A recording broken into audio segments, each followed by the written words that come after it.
গত 16 বছরে বাংলাদেশে আমাদের কোনো ভোটাধিকার ছিল না। জুলাই বিপ্লবের মাধ্যমে আজকে আমরা রাজনীতি পেয়েছি এবং আজকে ক্যাম্পাসে চমৎকার একটা গণতান্ত্রিক পরিবেশ নিশ্চিত হয়েছে। সকাল থেকে শিক্ষার্থীরা ক্যাম্পাসে আসছে, তাদের ভোট কেন্দ্রে যাচ্ছে, তাদের পছন্দের প্রার্থীকে ভোট দিচ্ছে এবং সে উৎসব মুখর পরিবেশকে আমরা সবাই সেলিব্রেট করছিলাম। আমরা যখন সেলিব্রেট করছিলাম ঠিক সেই সময়ে আমরা দেখতে পাচ্ছিলাম আমাদের ডাকসু নির্বাচনকে বানচাল করার জন্য বিভিন্ন ধরনের ষড়যন্ত্র এবং চক্রান্ত হয়েছে। ইতিমধ্যে আমাদের জিএস প্রার্থী এস এম ফরহাদ সে ঘটনাগুলো ব্যাখ্যা করেছেন।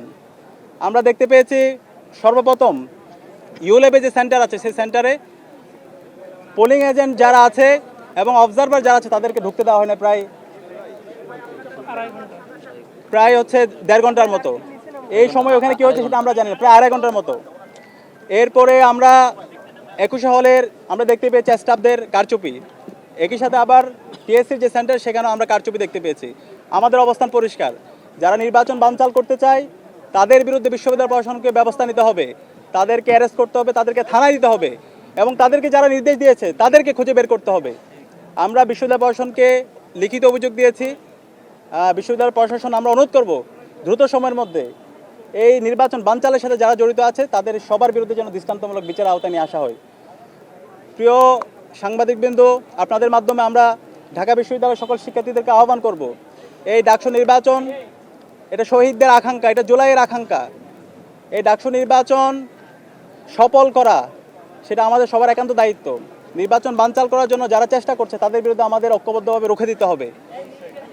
আমরা দেখতে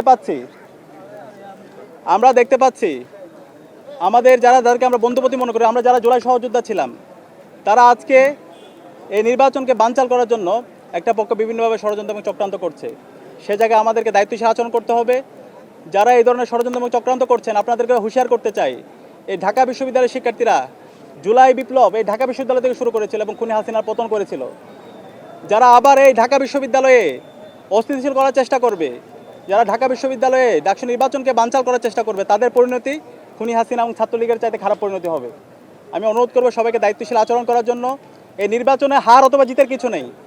আমরা সবাই জুলাই সহযোদ্ধা ছিলাম, আমরা সবাই একসাথে আন্দোলন করেছি।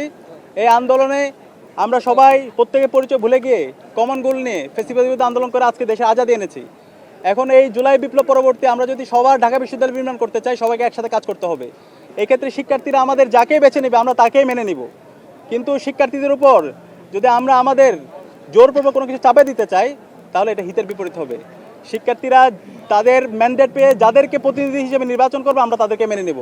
আমরা আশা করব যারা বিভিন্ন ধরনের অস্থিতিশীল করার চেষ্টা করছেন, ষড়যন্ত্র এবং চক্রান্ত করছেন, আপনারা এই সমস্ত ষড়যন্ত্র এবং চক্রান্ত থেকে বেরিয়ে আসুন। শিক্ষার্থীদের যে ম্যান্ডেট সেই ম্যান্ডেটকে আপনারা মেনে নিন এবং নির্বাচন কমিশনকে অনুরোধ করব এখন পর্যন্ত যে অভিযোগগুলো আমরা দিয়েছি সেই অভিযোগগুলোর আপনারা ব্যবস্থা গ্রহণ করুন।